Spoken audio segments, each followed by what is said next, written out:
नमस्कार. न्यूज डंकामध्ये मी महेश विचारे आपल्या सगळ्यांचं मनपूर्वक स्वागत करतो. मित्रांनो, न्यूज डंकाचं यूट्यूब चॅनल आपण सबस्क्राईब केलं नसेल तर कृपया ते सबस्क्राईब करा, ज्यामुळे वेगवेगळ्या विषयांवरचे व्हिडिओ आपल्यापर्यंत येऊ शकतील.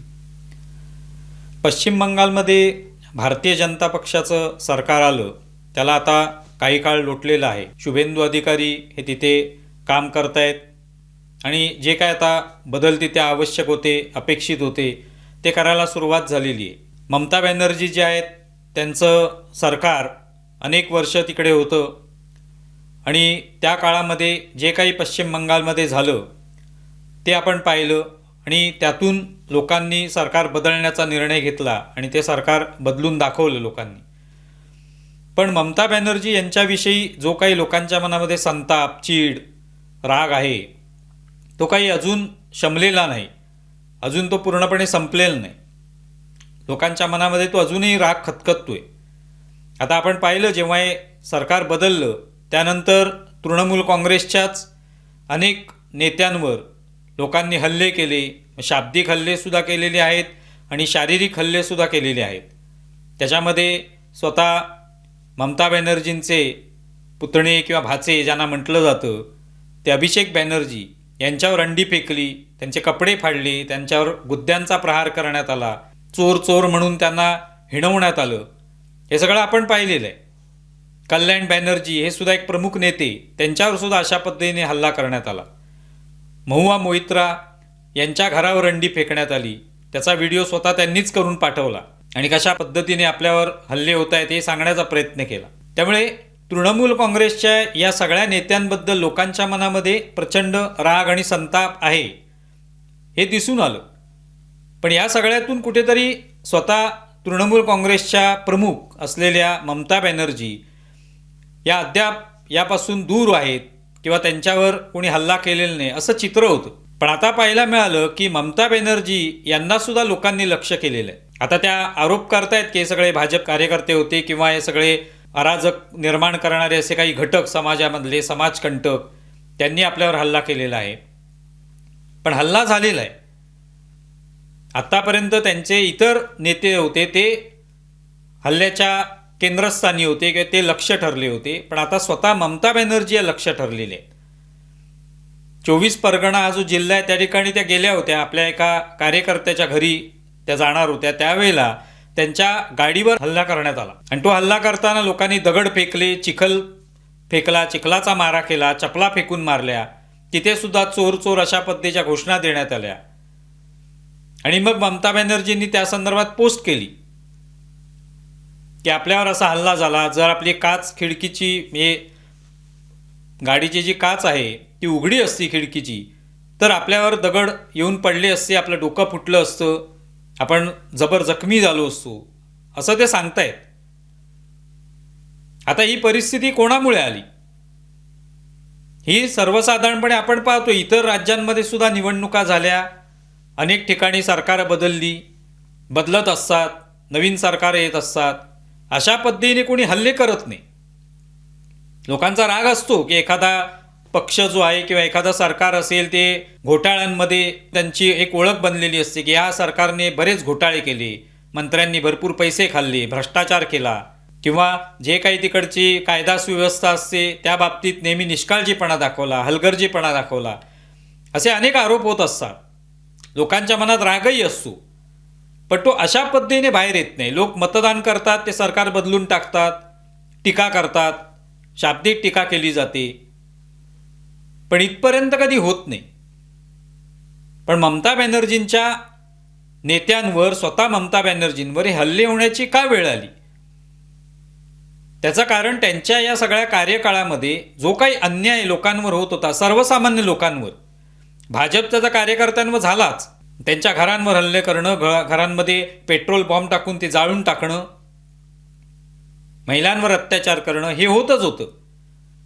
पण पश्चिम बंगालमध्ये सर्वसाधारण हिंदू समाज जो होता त्याच्यावर सुद्धा प्रचंड अन्याय झाला. अनेक ठिकाणाहून हिंदूंना पलायन करावं लागलं. मुस्लिमांनी त्या जागा बळकावल्या आणि हे मुस्लिम कुठले होते तर बांगलादेशातून आलेले मोठ्या प्रमाणावर मुस्लिम यांना वसवण्याचं काम ममता बॅनर्जींच्या काळात झालं. कारण आपलं सरकार कायम राहावं त्या ठिकाणी, आपण तिथून कधी आपलं उच्चाटन होणार नाही. तृणमूल काँग्रेस ही कायमस्वरूपी पश्चिम बंगालमध्ये राहील, दुसरा कोणताच पक्ष तिकडे येऊ शकणार नाही, याची तजवीज ममता बॅनर्जींनी केली होती. पण हिंदू समाज हा जागृत झाला, त्याने मोठ्या प्रमाणात मतदान केलं आणि हे जे सगळे अनधिकृत तिकडे घुसखोरी केलेले लोक होते त्यांचे सगळ्यांची नावंही कापली गेली. जी SIR योजना होती त्याच्या माध्यमातून हे सगळे घुसखोर जे होते त्यांना हाकलण्यात आलं आणि आत्तासुद्धा ते हाकलण्यात येते, बांगलादेशात पुन्हा त्यांना पाठवून देण्यात येते. अशा सगळ्या लोकांच्या जोरावर ममता बॅनर्जींचं सरकार तरलेलं होतं. त्यांचे नेते गुंडगिरी करण्यात पुढे होते, जमिनी लाटणं, जमिनी बळकावणं, लोकांना पळवून लावणं, तिथे सगळे जे काही बेकायदा कृत्य आहेत ती सगळी करणं, त्याच्या पांघरून घालणं, ही सगळी कामं ममतांच्या सरकारमध्ये होत होती. आणि प्रामुख्याने मुस्लिम लांगुलचालन हे ममतांचं अस्त्र होतं आणि त्या माध्यमातून त्या तिकडे राज्य करू पाहत होत्या आणि लोकांना दिसत होतं. पण कोणी लोक बोलायला तयार नव्हते. जोपर्यंत निवडणुकांचे निकाल आले नव्हते तोपर्यंत लोक बोलायलाही तयार नव्हते. ते काय होईल माहीत नाही, आपण बोलायचो आणि समजा ममतांचं सरकार आलं तर आपलं काय होईल, आपली धडगत नाही, कोणते संकट ओढवून घेईल. लोक गप्प होते. लोकांनी आपला हा राग, संताप हा दाबून ठेवला होता की जेव्हा आपण जे काही मतदान केलेलं आहे त्याचे निकाल येऊ देत, आपल्याला अपेक्षेप्रमाणे निकाल लागले तर मग आपण बोलूया, तर जे काय आपल्याला पाऊल उचलायचे ते उचलूया, हे लोकांनी ठरवलं होतं. आणि जेव्हा हे सरकार बदललं, टीका अनेकांनी केली की नाही काहीतरी घोळ घालण्यात आलेला आहे, ही नावं मुद्दामून कापण्यात आलेली आहेत. पण लोकांचा राग, संताप हा कोणी दाखवला नाही, ना मीडियाने दाखवला की लोकांच्या मनामध्ये किती राग होता. आणि अशा असंख्य घटना घडलेल्या आहेत. म्हणजे आपण पाहिलं संदेश खालीपासून ते मुर्शिदाबादपर्यंत किती अशा घटना घडल्या, दंगली झाल्या त्या ठिकाणी, हिंदूंना पलायन करावं लागलं, हिंदूंच्या हत्या झाल्या मोठ्या प्रमाणावर. पण ममता बॅनर्जी गप्प होत्या, त्यांनी काही केलं नाही. शहाजहा शेख सारखे लोक जे आहेत त्यांचा माज आपण त्यावेळेला पाहिला. शेवटी त्याला पळून जावं लागलं, पण पकडलं त्याला अनेक दिवसांनी. अशी सगळी व्यवस्था ही ममतांच्या काळामध्ये होती आणि तो राग लोकांच्या मनामध्ये होता. आणि ममतांचं हे सगळं जे काही साम्राज्य तिथे निर्माण झालं होतं त्याच्यामुळे अभिषेक बॅनर्जीची भाषा पण बघितली आपण कशी होती ती. त्यांचे नेते जे आहेत ते कशा पद्धतीने पोलिसांना धमकावत होते. ज्यावेळेला निवडणुकीचा प्रचार वगैरे सुरू होता तेव्हा जे अतिरिक्त सुरक्षा दलं जी तिथे आणली होती त्यांच्यावर डाफरण्याचं काम त्यांचे नेते तृणमूलचे करत होते. मी इतकी त्यांची ताकद वाढली होती. आणि मग शेवटी लोकांनी हा निकाल दिला, लोकांनी सरकार बदललं. याला खरी लोकशाही म्हणतात. आणि त्यातून लोक हे बोलू लागलेले आहेत. आता हे लोक नुसते बोलत नाहीत. तर हल्ला जो आहे, आपण एक वेळ म्हणू की हल्ला करणं चुकीचं आहे किंवा अशा पद्धतीने कुठल्याही नेत्यावर दगड फेकणं किंवा चिखल फेकणं, त्याचा अपमान करणं हे चुकीचं आहे. पण ही लोकभावना का निर्माण झाली, ही तुम्ही केलेल्या कृत्यांमुळे. RG कार हॉस्पिटलमध्ये त्या मुलीवर बलात्कार झाला, तिची हत्या झाली, त्याबद्दल ममता बॅनर्जींनी काय केलं?